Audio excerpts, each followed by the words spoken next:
Hi friends, welcome to நம்ம வீட்டு சமையல். இன்றைக்கி நம்ம சேனலில் சுண்டைக்காய் சட்னி தாங்க செய்ய போகிறோம். வாங்க அது எப்படி செய்யுதுன்னு பார்க்கலாம்.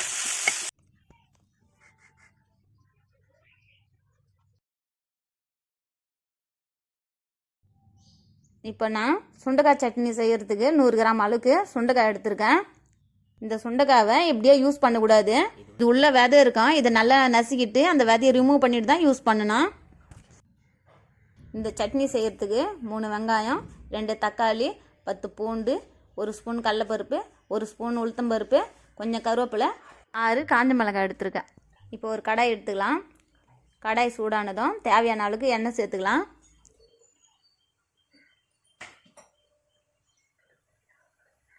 எண்ணெய் சூடானதும் 1/2 ஸ்பூன் சீரகம் சேர்த்துக்கலாம். இப்போ எடுத்து வச்சிரு உளுத்தம்பருப்பு இது கூட சேர்த்துக்கலாம்.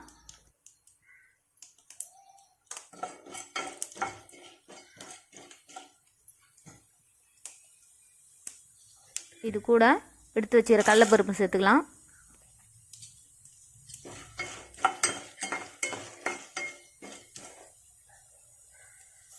இப்போ அடுப்பை லோ ஃப்ளேமில் வச்சுங்க. ஹை ஃப்ளேமில் வச்சா பருப்புலாம் தீஞ்சு போயிடும். இதை கொஞ்சமாக கிளறி விட்டுக்கலாம். இப்போ வரமிளகாய் இது கூட சேர்த்துக்கலாம்.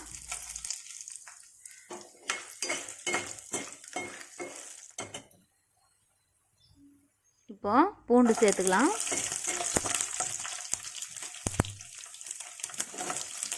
எடுத்து வச்சுக்கிற வெங்காயத்தை இது கூட சேர்த்துக்கலாம். நல்லா கிளறி விட்டுக்கலாம்.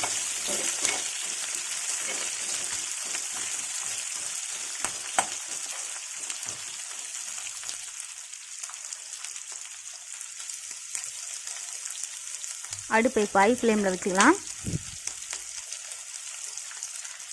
இது லேசாக கிளறி விட்டுக்கலாம்.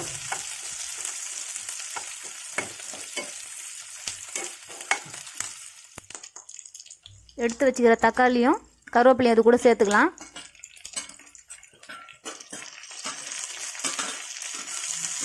நல்லா கிளறி விட்டுக்கலாம்.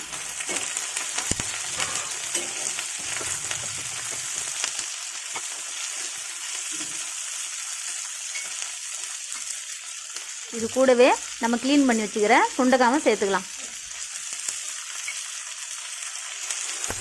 இப்போ இதை நல்லா கிளறி விட்டுக்கலாம்.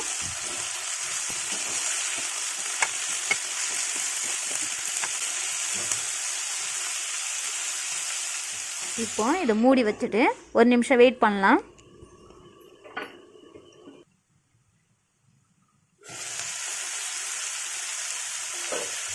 இப்போ தக்காளி கொஞ்சம் வதங்கி வந்திருக்கு.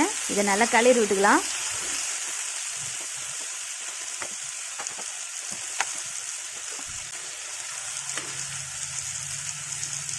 இப்போ அடுப்பு ஆஃப் பண்ணிவிட்டு இதை நல்லா ஆற வச்சு எடுத்துக்கலாம். இப்போ இது நல்லா ஆறிடுச்சு. இப்போ இதை அரைச்சி எடுத்துக்கலாம். சட்னி தாளிக்கிறதுக்கு ஒரு கடாய் எடுத்துக்கோங்க. கடாய் சூடானதும் தேவையான அளவுக்கு எண்ணெய் ஊற்றிக்கலாம்.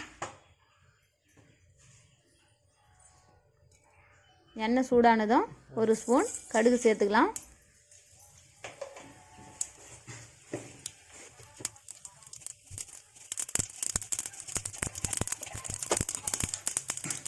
கடுகு நல்லா பொரிஞ்சு வந்ததும் அடுப்பை லோ ஃப்ளேமில் வச்சுட்டு கொஞ்சம் கருவேப்பிலை சேர்த்துக்கலாம்.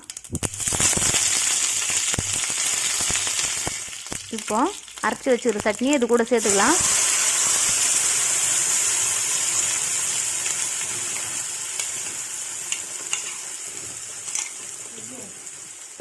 இதை நல்லா கிளறி விட்டுக்கலாம்.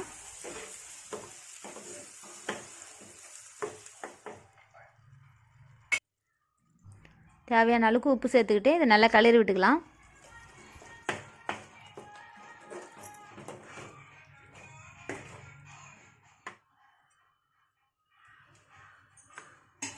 அவ்வளோதாங்க.